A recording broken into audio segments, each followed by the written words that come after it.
Khamenei ने इस जंग को यहूदी बनाम मुस्लिम का रंग दे दिया है। उन्होंने खैबर की जंग का जिक्र किया, जिसमें हजरत अली ने यहूदी किले को फतह किया था। इस तेहरान की सड़कों पर लाखों लोग मौला मौला और हैदर हैदर के नारे लगाते दिख रहे हैं। उन्होंने एक्स पर लिखा, यहूदी शासन ने हमारे देश पर शैतानी हमला किया, ये उनकी बर्बादी की शुरुआत है। इस्लाम की ताकत से हम इजराइल को सबक सिखाएंगे। ईरान का जवाब इतना तीखा था कि इजराइल के प्रधानमंत्री बेंजामिन नेतन्याहू के सिट्टी पिट्टी गुम हो गए। आयरन डोम, जिसे दुनिया का सबसे मजबूत मिसाइल डिफेंस सिस्टम कहा जाता था, इस बार बेकार साबित हुआ। मिस्र की अगुवाई में 21 मुस्लिम देश ईरान के साथ खड़े हो गए हैं। जोहार, मैं सनी। आज हम बात करेंगे एक ऐसे जंग की जो न सिर्फ मध्य पूर्व को बल्कि पूरी दुनिया को बारूद के ढेर पर लाकर खड़ा कर रही है। तेल अवीव की चमचमाती गलियां आज मलबे में तब्दील है। तेहरान की सड़कों पर लाखों लोग नारे लगा रहे हैं। एक तरफ इजराइल, जिसे दुनिया का सुपर पावर अमेरिका का समर्थन हासिल है, और दूसरी तरफ ईरान, जिसके पीछे 21 मुस्लिम देशों का गठजोड़ खड़ा हो गया है। ये जंग अब सिर्फ दो देशों की नहीं रही, ये एक वैश्विक संकट बन चुकी है।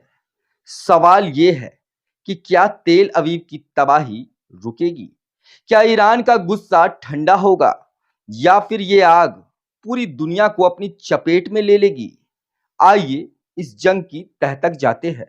18 जून 2025 यानी कि आज, ये वो तारीख है जब ईरान ने अपने ऑपरेशन टू प्रॉमिस 3 के तहत तेल अवीव पर 200 से ज्यादा बैलिस्टिक मिसाइलें दाग दी।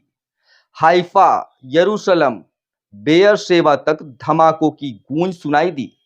ईरानी मीडिया का दावा है कि इस्लामिक रिवॉल्यूशनरी गार्ड कॉर्प्स ने पहली बार फतेह मिसाइल का इस्तेमाल किया है। ये मिसाइलें इजराइल के आयरन डोम को चकमा देकर मोसाद के हेडक्वार्टर और युद्ध मंत्रालय तक जा पहुंची। तस्नीम न्यूज के मुताबिक ईरान ने इजराइल के 8 से ज्यादा F-35 और F-16 फाइटर जेट्स को मार गिराया। तेल अवीव की सड़कों पर आग और धुआं, ऊंची ऊंची इमारतें ढह रही है। लोग बंकरों में छिपने को मजबूर है। एक्स पर वायरल वीडियो और पोस्ट बताते हैं कि तेल अवीव के राम तगान में 9 इमारतें पूरी तरह तबाह हो चुकी है। एक 32 मंजिला इमारत में आग लगी। यूजर जहरा कालीग्राफी लिखती है, तेल अवीव में हालात भयावह है, मलबे में शव है, राहत टीमें बेबस है। एक अन्य यूजर मुस्लिम 786 का दावा है कि कम से कम 9 लोग मारे गए हैं, 207 लोग घायल हुए और 35 लोग अभी भी मलबे में फंसे हैं। लेकिन ये आंकड़े कितने सटीक है, ये कहना मुश्किल है। इजराइल भी चुप नहीं बैठा है। उसने ईरान के परमाणु ठिकानों पर रात भर हमले किए। इजरायली सेना का दावा है कि 50 से ज्यादा लड़ाकू विमानों ने तेहरान में एक सेंट्रीफ्यूज प्रोडक्शन साइट को निशाना बनाया, जो यूरेनियम शुद्धिकरण के लिए इस्तेमाल होती थी। लेकिन ईरान का जवाब इतना तीखा था कि इजराइल के प्रधानमंत्री बेंजामिन नेतन्याहू के सिट्टी पिट्टी गुम हो गई। आयरन डोम, जिसे दुनिया का सबसे मजबूत मिसाइल डिफेंस सिस्टम कहा जाता था, इस बार बेकार साबित हुआ। इस जंग को नया रंग दिया ईरान के supreme leader ayatollah Ali Khamenei ने। उन्होंने एक्स पर लिखा, यहूदी शासन ने हमारे देश पर शैतानी हमला किया, ये उनकी बर्बादी की शुरुआत है। इस्लाम की ताकत से हम इजराइल को सबक सिखाएंगे। खामेनेई ने इस जंग को यहूदी बनाम मुस्लिम का रंग दे दिया है। उन्होंने खैबर की जंग का जिक्र किया, जिसमें हजरत अली ने यहूदी किले को फतह किया था। इस बयान ने ईरान की जनता में आग भर दी है। तेहरान की सड़कों पर लाखों लोग मौला मौला और हैदर हैदर के नारे लगाते दिख रहे हैं। जो लोग डर से शहर छोड़ रहे थे वो अब रुक कर लड़ने को तैयार है। खामेनेई के इस पोस्ट ने न सिर्फ ईरान को एकजुट किया बल्कि पूरे मुस्लिम जगत में हलचल मचा दी है।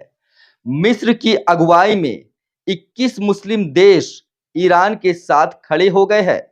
पाकिस्तान ने तो साफ कह दिया है कि अगर इजराइल ने ईरान पर परमाणु हमला किया तो वो इजराइल पर न्यूक्लियर बम दाग देगा।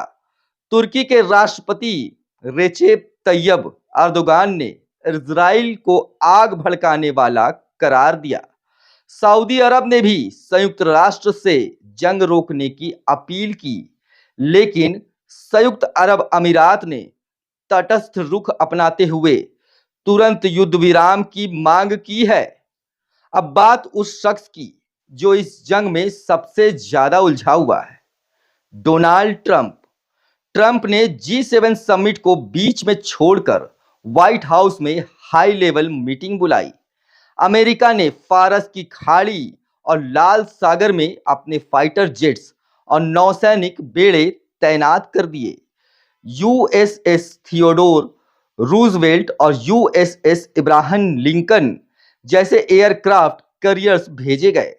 ट्रंप ने बड़बोलेपन में कहा था, हम इजराइल के साथ हैं, ईरान को परमाणु हथियार नहीं बनाने देंगे।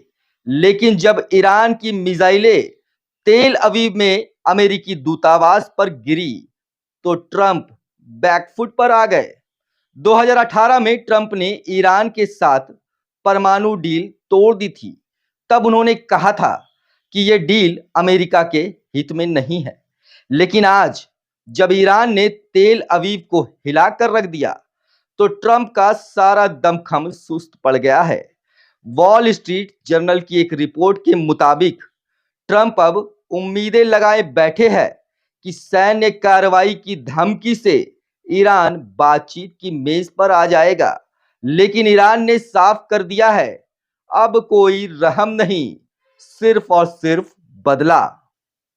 संयुक्त राष्ट्र की आपात बैठक में कोई ठोस नतीजा नहीं निकला। अमेरिका और इजराइल के खिलाफ मुस्लिम देशों ने आवाज बुलंद कर ली है, लेकिन ट्रंप ने ईरान पर हमले का कोई फैसला नहीं लिया। यूएई और G7 देश शांति की अपील कर रहे हैं, लेकिन सवाल यह है कि क्या यह अपील सुनी जाएगी। अंतर्राष्ट्रीय IAEA की एक हालिया रिपोर्ट में खुलासा हुआ है कि ईरान के पास 60% तक शुद्धिकृत यूरेनियम है। यह परमाणु हथियार बनाने की दिशा में एक बड़ा कदम है। दोस्तों, ये जंग अब सिर्फ तेल अवीव और तेहरान तक सीमित नहीं है, ये एक वैश्विक संकट बन गई है। ईरान ने तेल अवीव को खाली करने की धमकी दी है। 21 मुस्लिम देशों का समर्थन। अब पाकिस्तान की परमाणु धमकी ने मध्य पूर्व को बारूद के ढेर पर लाकर खड़ा कर दिया है। इजराइल और अमेरिका की आक्रामक नीतियों ने इस आग को भड़काया। ट्रंप की मध्य पूर्व नीति पूरी तरह से फेल हो चुकी है। अगर अमेरिका अब सीधे जंग में कूदा तो ये तीसरा विश्व युद्ध शुरू हो सकता है। तो दोस्तों, ये थी मध्य पूर्व की उस जंग की कहानी जो हर पल और भयावह होती जा रही है। सवाल ये नहीं कि कौन जीतेगा या फिर कौन हारेगा, सवाल ये है कि इस जंग की कीमत क्या होगी। क्या तेल अवीव की चमक फिर से लौटेगी? क्या ईरान का गुस्सा शांत होगा? और सबसे बड़ा सवाल, क्या दुनिया इस आग से बच पाएगी? आप क्या सोचते हैं? हमें जरूर लिखें। जोहार।